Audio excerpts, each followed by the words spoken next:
ভালো আছেন? হ্যাঁ ভালো আছি। আমি হচ্ছে বিমান প্রশিক্ষণ কেন্দ্র থেকে, বুঝছেন?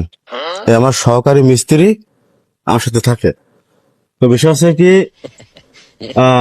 যশোর থেকে, যশোর বিমানবন্দর ছিলেন, হ্যাঁ যশোর থেকে বিমান রানিং হয়েছে মালয়েশিয়া যাওয়া, বুঝছেন? এখন কালকে ফ্লাইট ছিল ওই বিমানটার, 208 জন যাত্রী, টিকিট কাটা কমপ্লিট। হ্যাঁ এখন ওই যে বিমানের যে পাইলটটা ছিল, হ্যাঁ হ্যাঁ ওর কিন্তু এই রাত্রেই পাতলা পায়খানা হয়েছে, মানে কি উনি আর বিমান চালাইতে পারবে না। এখন ফ্লাইট তো বাবা আজকেই হ্যাঁ। কাটা তো হয়ে গেছে টিকিট। এখন আমার ফোন দিচ্ছে হ্যাঁ যে ভাই এই অবস্থা, পাইলটের তো এরকম পাতলা পায়খানা হয়েছে। তা আমি চিন্তা করলাম তাহলে চিন্তা করার কোনো কারণ নাই, আমি একটা ব্যবস্থা করতেছি। আপনি এরপরে বসেন। এই যে বিমানের যে হ্যান্ডেলটা, ওই হ্যান্ডেলটা ধরে আছেন দেখি, এইভাবে এইভাবে ধরে। আর ভ্যানের যে হ্যান্ডেলটা ধরে আপনি ধরেন, এইভাবে ধরে। বিমানেও কিন্তু 3টে চাকা, জানেন? আর আপনার এই ভ্যানেও সেম 3টে চাকা। তাহলে বিমানের হ্যান্ডেলের সাথে মিলে গেছে না হ্যান্ডেল, বিমানের চাকার সাথে এই চাকা মিলে গেছে না।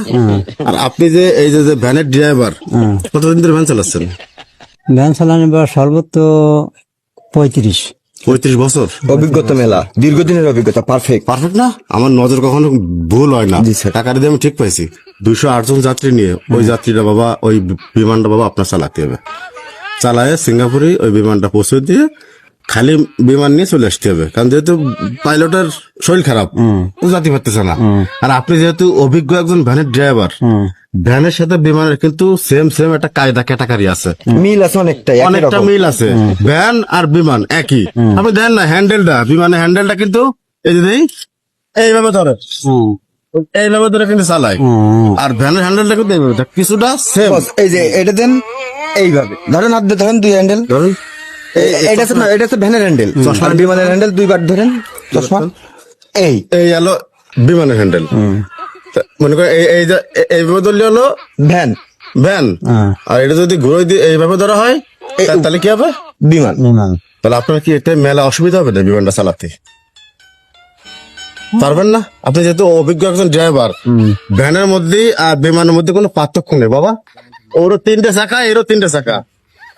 ওরও যে হ্যান্ডেল, এর হ্যান্ডেলটাও প্রায় সেম। তা আমি আপনার কাছে রিকোয়েস্ট করবো বাবা, এই যাত্রা আমাদের একটু বাঁচান, কারণ এই যাত্রীগুলো নিয়ে একটু সিঙ্গাপুর পৌঁছে দিয়ে আসেন, নাকি মালয়েশিয়া গেলাম। Malaysia Malaysia. আসার সময় খালি চলে আসবেন, যান কাকা।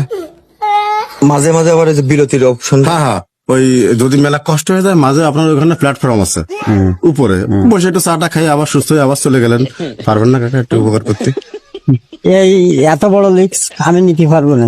রিস্ক কিসির? এই যে আপনি ভ্যান চালাচ্ছেন না, আপনি একটু নামেন, একটু নামেন, দেখছি তো। নামে একটু ব্যান্ডা ঠেলা দেন পিছনের দিকে, নামেন, এই 2 হ্যান্ডেল ধরেন।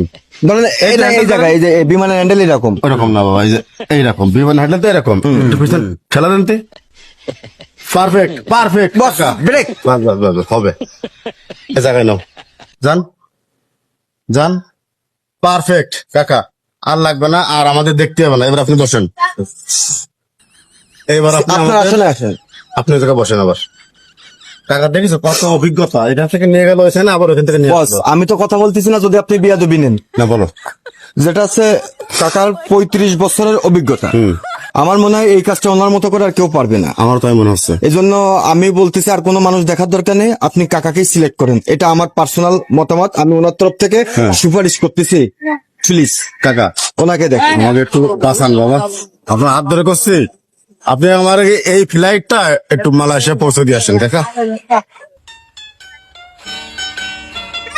ও যাওয়া কোনো বিষয় না, বিষয় কিন্তু না, আমি জানি আপনার কাছে কোনো বিষয় না। হ্যাঁ, এখন নিজেতে কোনোদিন আসলে আমি হলো ওই ওইভাবে ওই বিমান চালাইনি। ঘটনা হচ্ছে যে আমি পারবো কি পারবো না এরকম ধরনের অভিজ্ঞতা তো আমার নাই। আমার 4টি ছেলে মেয়ে। মাগুরা কোন জায়গা বাড়ি? মাগুরা চাইল্ড ইউনিয়নের ভিতরে বাড়ি। তাহলে আপনি পারবেন না কাকা?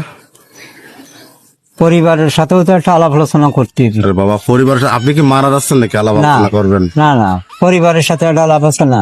তাহলে এক কাজ করেন, আমরা তাহলে কোন সময় আসবো? আপনার ফ্লাইট কিন্তু আবার রাত্রে, আজকে রাত্রে। আজকে রাত্রি হয় 3টার সময় ফ্লাইট, মনে করেন পরের দিন সকাল 12টার সময় পৌঁছতে হবে। আবার বিকেল 4টার সময় রওনা দেবেন, আসতে যত সময় কত লাগে। দূর তো আসতে পারেন আপনি, খালি টাইনে আসবেন, খালি টাইনে তো অত ইন নেই। যদি কেউ থামাতে বলে তাও থামাবেন না, কারণ ও জায়গায় আমার সময় নেই। আমার এই গাড়ি নিয়ে চলে আসবেন। আর লোকাল প্যাসেঞ্জার টোটাল উঠবেন না আসার সময়। আপনি যে এই কথা বলছেন ব্যানের সাথে বিমানের সাথে তুলনা, কিন্তু বিরাট একটা ব্যবসা। আরে বাবা, ভ্যানের হ্যান্ডেল আর বিমানের হ্যান্ডেল তো একই। ভ্যানের টায়ার আর বিমানের টায়ার তো তিনটে করেই আছে, তা পার্থক্য তো আমি কোনো জায়গা পাচ্ছি না। আমি বলতেছি কি, ভ্যান চালানোর আগে কোনদিন বিমান চালাইছেন নাকি? না না না, তাহলে আপনি নতুন। এরকম ধরনের একটা হলো আমার জীবনে আসেনি আজকে। এরকম সুযোগ আপনার জীবনে কোনদিন আসেনি? না, না। তাহলে এই সুযোগকে আপনি হাতছাড়া করতে চাচ্ছেন কোন? চাচ্ছেন? বাড়িতে অনুমতি নিয়েন, বাড়িতে এইভাবে বলবেন যে এই যে ভ্যান থাকলো, আপনার ছেলে আছে না? হ্যাঁ। ভ্যান থাকলো বাবা, আমি যদি ফিরে আসি তা তুই চালাইস, আমি যাচ্ছি প্লেন চালাতে। পারবো কিনা এমন ঘটনা হচ্ছে যে আমি তো চালাইনি কোনোদিন, এইটাই হলো বিষয়। আপনার বাড়িতে আপনি অনুমতি নিয়ে আসেন যে বাবা এই যে ভ্যান থাকলো, আমি যাচ্ছি বিমান চালাতে, যদি ফিরে না আসি তো ভ্যান চালায়, পুরো সংসার চালাস। এতটুকু কাকা। আপনি নাম্বার নিয়ে যান, আমি বাড়িতে সমালোচনা করে আপনি নাম্বারটা বলুন তো। আপনার বলবেন। নাম্বারটা কোন? হ্যাঁ বলেন, নাম্বারটা বলুন। বাড়িতে কিন্তু অবশ্যই সবার কাছে অনুমতি নেবেন। আচ্ছা। শেষ বিদায়।